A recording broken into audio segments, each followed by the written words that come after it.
वो बड़ी खूबसूरत मिसाल हमारे उस्ताद साहब हमें सुनाया करते थे। कहते थे कि गरीब आदमी था, अमीर दोस्त की शादी में चला गया, और चला इस तरह गया कि वो ना वर्कशॉप पे काम करता था, तो वहीं से फारिग हुआ तो उसी तरह कपड़े उसके मैले कुचैले थे, उस पर गर्द लगी हुई थी। अब घर जाता तो देर हो जानी थी, तो वो भाग के शादी में चला गया। तो जो बाहर खड़ा था ना आदमी, उसने अंदर ही नहीं दाखिल होने दिया।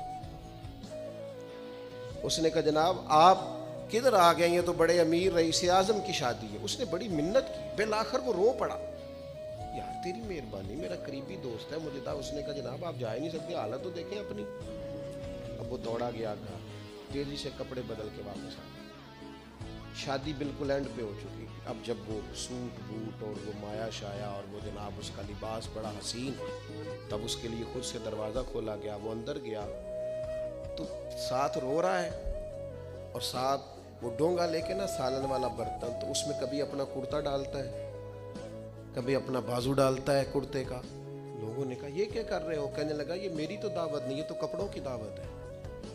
अगर मेरी दावत होती तो मैं तो पहले भी आया था, इसी शक्ल सूरत के साथ आया, लेकिन मुझे अंदर घुसने नहीं दिया। मेरी गुर्बत ने किया मुझको जमाने में बदनाम, तेरी दौलत ने तेरे ऐब छुपा रखे।